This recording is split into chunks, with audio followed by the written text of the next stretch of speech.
बिस्मिल्लाहिर्रहमानिर्रहीम। अस्सलाम वालेकुम नाज़रीन, आप यूट्यूब चैनल देख रहे हैं। मैं इमरान ख़ान हूँ। दो विक्ट्री स्पीच हुई हैं और उन दोनों के ऊपर मुझे बात करनी है। एक तो नवाज़ शरीफ ने की है, एक इमरान ख़ान साहब ने की है। दोनों पे बात करता हूँ, लेकिन पहले ज़रा आलमी मीडिया की बात कर लें। आलमी मीडिया जो रिपोर्टिंग कर रहा है वो पाकिस्तान के लिए अच्छी नहीं है और आलमी मीडिया पाकिस्तान में होने वाले इंतखाबात को धांधली ज़दा इंतखाबात और मशकूक इंतखाबात करार दे रहा है। और जो यहाँ पे इंसानी हुकूक़ की खिलाफ वर्जियाँ की गई हैं, जो गिरफ़्तारियाँ हुई हैं, जिस तरीके से तशद्दुद के वाक़यात हुए हैं, उनको भी रिपोर्ट कर रहा है और साथ ही इलेक्शन की क्रेडिबिलिटी के ऊपर सवालात उठाए जा रहे हैं। ये दुनिया भर का मीडिया रिपोर्ट कर रहा है जो पाकिस्तान में मौजूद था। इंटरनेट की और मोबाइल फ़ोन की बंदिश को भी शकूक व शुबहात की नज़र से देखा जा रहा है और ये सारी चीज़ें आलमी मीडिया में रिपोर्ट होने के बाद अब आलमी सतह पर रिएक्शन आना शुरू हो गया है। रिएक्शन किस लेवल का है इसके ऊपर बाकायदा मेरे पास सारी स्टोरी मौजूद है, मुख्तलिफ़ अखबारात से हमने उठाई है और उसको फिर हमने ट्रांसलेट किया ताकि आपके सामने हम रखें कि अमेरिका क्या कह रहा है, यूरोप क्या कह रहा है, यूरोपीय यूनियन क्या कह रहा है, यूके ने इसके बारे में क्या मौक़िफ़ अपनाया है। ये सारी चीज़ें मैं आपके सामने रख देता हूँ अभी इस पूरी स्टोरी के अंदर।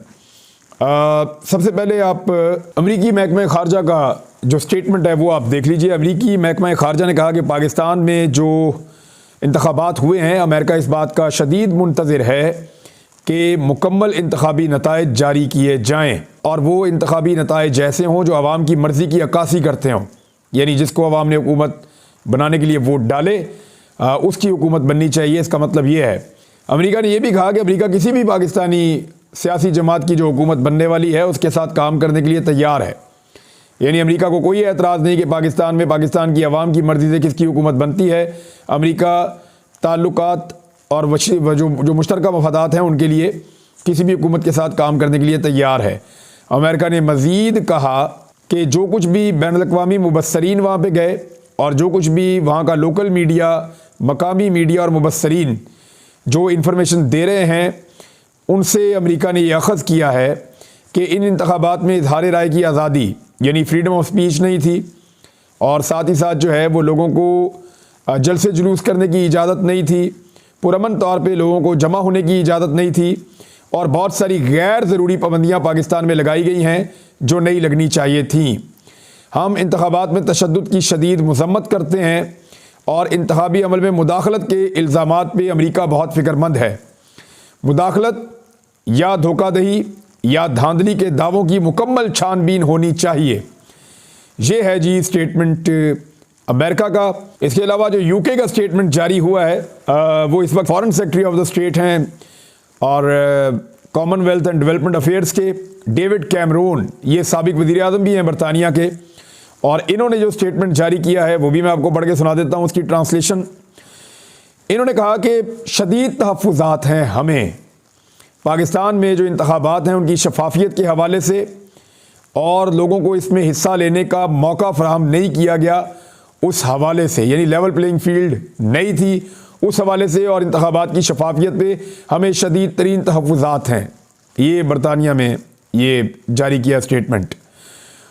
और साथ ही साथ ये भी कहा कि मालूमात तक रसाई नहीं दी जा रही और कानून की हुक्मरानी समेत बुनियादी इंसानी हुकूक़ को बरकरार भी नहीं रखा गया, ये रखना चाहिए।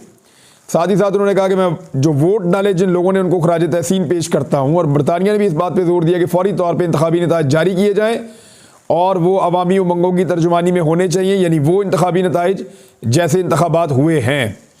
इसके अलावा एक स्टेटमेंट जो है वो यूरोपीय यूनियन ने भी जारी किया है। यूरोपीय यूनियन ने पहले तो तारीफ़ की पाकिस्तान में इंतखाबात हो गए हैं, साथ ही उन्होंने कहा कि कुछ जो सियासी जमातें हैं या सियासी किरदार हैं उनको इंतखाबात में हिस्सा नहीं लेने दिया गया, उनकी नाअहलियों के मामलात हुए और जो लोग जमा होते हैं या एहतजाज करते हैं या पुरअमन तौर पे जलसा या जुलूस करते हैं उनके ऊपर पाबंदियाँ लगाई गई। ऑनलाइन और ऑफलाइन दोनों तरह से इज़हार राय की आज़ादी को मुतासर किया गया। इंटरनेट तक रसाई की पाबंदी लगाई गई, यानी इंटरनेट ही बंद कर दिया पाकिस्तान में, और इंतखाबी अमल में शदीद मुदाखलत की गई। और ये जितने भी इल्ज़ामात हैं उसके अलावा सियासी जमातों और कारकुनों की जो गिरफ़्तारियाँ हुई हैं इन पे बहुत ज़्यादा तहफ़्फ़ुज़ात का इज़हार किया है यूरोपीय यूनियन ने।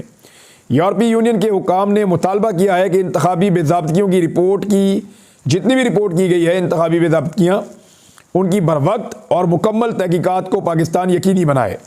ये जी आपको अमेरिका का, बरतानिया का, यूरोपीय यूनियन का रद्द-ए-अमल आपके सामने आ गया है। पाकिस्तान में जो लोग मियां नवाज शरीफ के सपोर्टर थे वो भी ये कह रहे हैं कि मियां नवाज शरीफ साहब ने गलत काम कर दिया है और उन्हें हरगिज़ ये नहीं करना चाहिए था। जिस तरीके से धांधली के साथ मियां साहब इलेक्शन जीते हैं ये उन्हें ज़ेब नहीं देता। मिसाल के तौर पे मोहम्मद ज़ुबैर PMLN से उनका ताल्लुक़ और गवर्नर रह चुके हैं सिंध के PMLN की जानिब से भी हाल ही में। उन्होंने कहा कि पाकिस्तान तहरीक इंसाफ ने KPK और पंजाब असम्बलियों की कौमी असम्बली की नशिस्तों पर बरतरी हासिल कर ली है। यानी पाकिस्तान तहरीक इंसाफ ने खैबर पख्तूनख्वा में और पंजाब में बरतरी हासिल कर ली है। अब मुस्लिम लीग नून के पास हुकूमत करने का कोई इखलाकी इख्तियार नहीं बचा। जो तलत हुसैन है वो भी कह रहे हैं बहुत आकवर्ड है, मियां नवाज शरीफ ने जो विक्ट्री स्पीच की है उन्हें नहीं करनी चाहिए थी, उनकी बनती भी नहीं थी। अब नवाज शरीफ ने कहा क्या, ज़रा ये आप सुन लीजिए। ये बातें जो नवाज शरीफ ने की हैं ना, इनको आपने याद रखना है, क्योंकि इसके बाद बहुत सारे वीलॉग इन्हीं बातों के ऊपर होंगे और ये सियासत इन बातों पे घूमेगी। मियां साहब ने कुछ इशारे दिए अपनी बातचीत में। एक तो बॉडी लैंग्वेज बड़ी नेगेटिव थी कल भी और आज भी।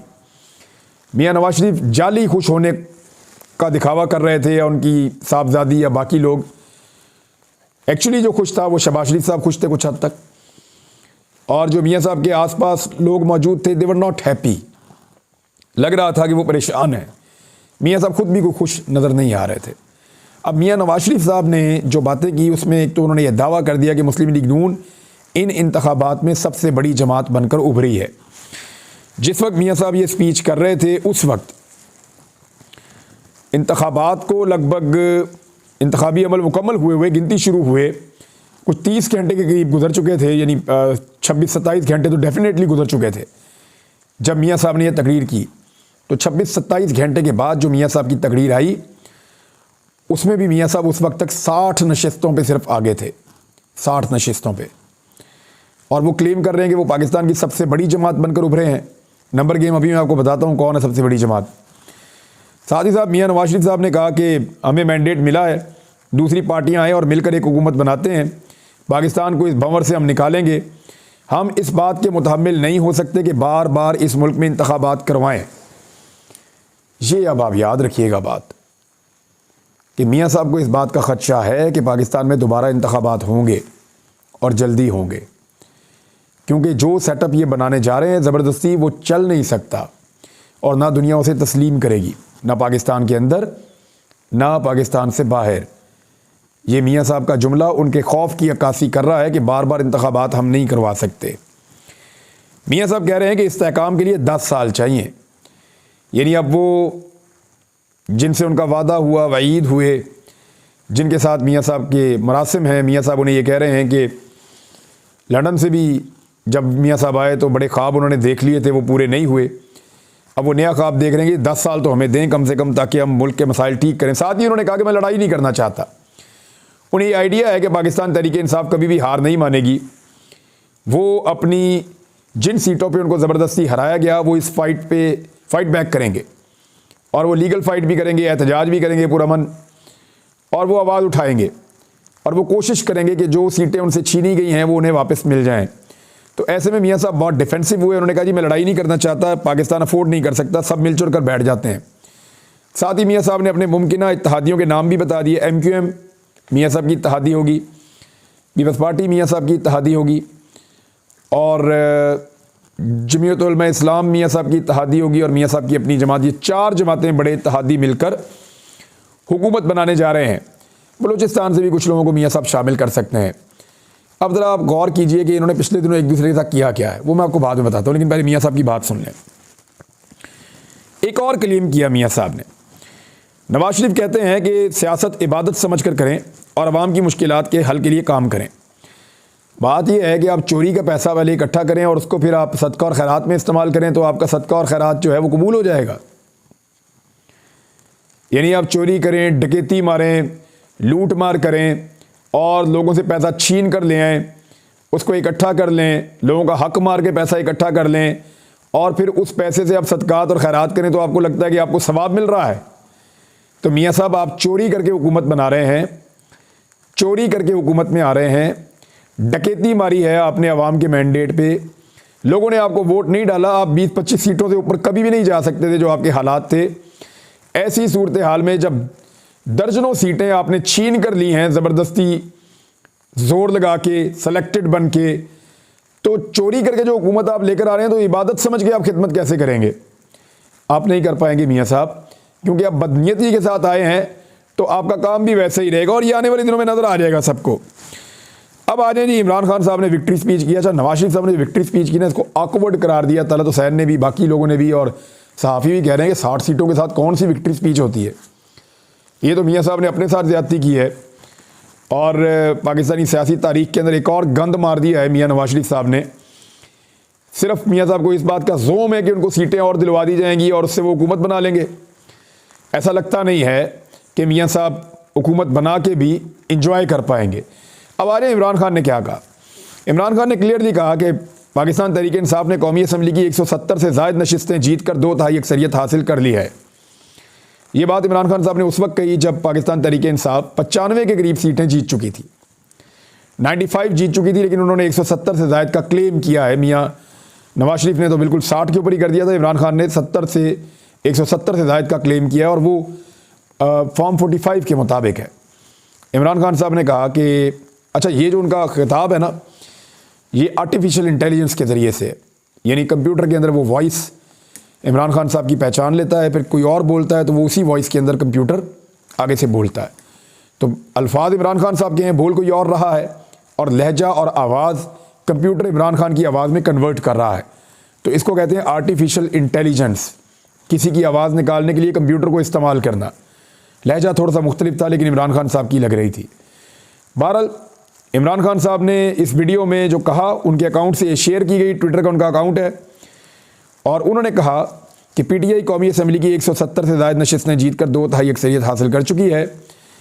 आपने यानी पूरी कौम ने हमें वोट देकर पाकिस्तान में हकीकी जमहूरियत की बुनियाद रखी है। मैं आप सबको 2024 के इंतखाबात जीतने पर मुबारकबाद पेश करता हूँ।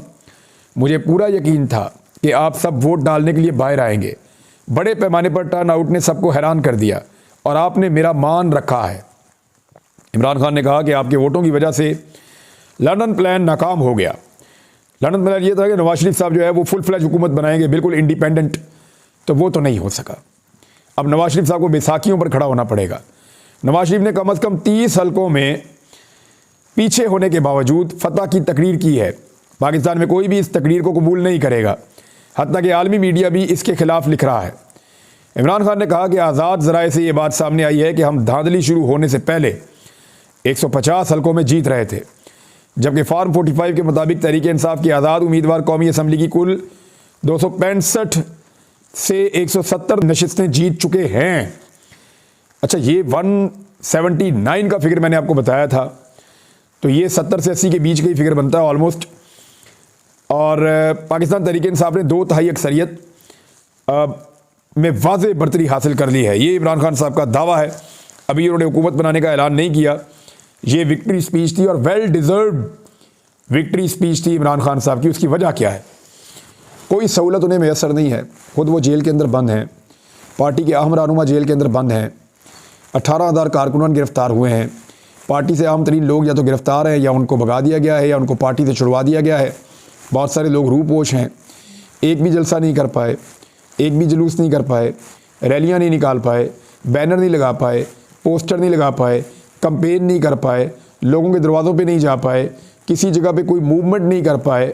इसके अलावा हत्ता के जो इलेक्शन वाले दिन कैंप्स लगते हैं पॉलिटिकल पार्टीज़ के, अपने कैंप्स तक नहीं लगा पाए।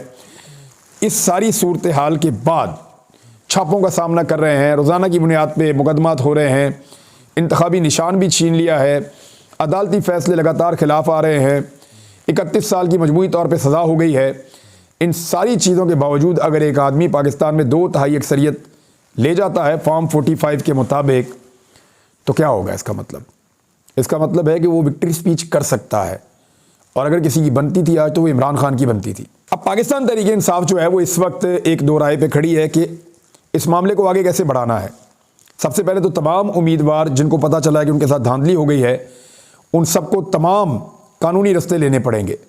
यानी जहाँ जहाँ पे शिकायत करनी होती है, हर शिकायत करनी पड़ेगी हर फोरम पे जाना पड़ेगा, ताकि किसी जगह पे ये ना कहा जाए कि आपने शिकायत क्यों नहीं की थी, या आपने कानून से रुजू क्यों नहीं किया था, या आपने इलेक्शन कमीशन में दरख्वास्त क्यों नहीं दी, या आप अदालत में क्यों नहीं गए।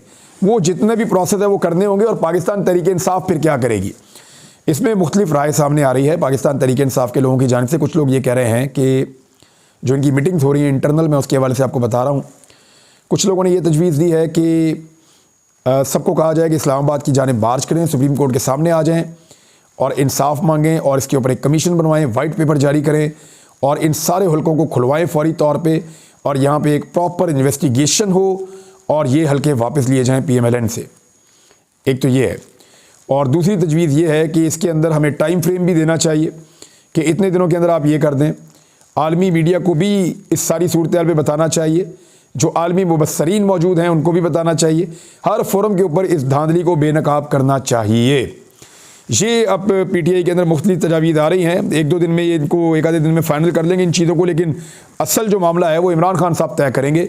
जब पार्टी के रहनुमा इमरान खान साहब से बिलमुशाफा मिलकर उनके साथ सारी सिचुएशन शेयर करेंगे, तो तब जो इन्फॉर्मेशन इमरान खान साहब की तरफ से निकलेगी, या इमरान खान साहब जो कहेंगे जेल में बैठ के, वही होगा और वही आगे बढ़ाएगा इस मामले को, इलेक्शन वाले को। लेकिन आप देखें कि एक आदमी जिसको रेड लाइन जिस पे लगाई गई थी, जिसके ऊपर क्रॉस लगाया गया था, जिसको माइनस किया गया था, आज सारे वो जेल में पड़े हुए आदमी की तरफ देख रहे हैं और सारे ये सोच रहे हैं कि वो अब क्या करेगा और वो अब क्या कहेगा। कितना ज़्यादा रेलिवेंट हो गया वो आदमी, यानी माइनस करते करते उसको कई गुना प्लस कर दिया गया। ये है पाकिस्तान और ये है पाकिस्तान की आवाम, जिन्होंने अपनी वोट की ताकत से बड़े बड़े मंसूबे खाक में मिला दिए। अब तक इतनी, अपना ख्याल रखिएगा। कुछ चीज़ें आपके साथ शेयर करता हूँ अगले व्लॉग में। अल्लाह हाफ़िज़।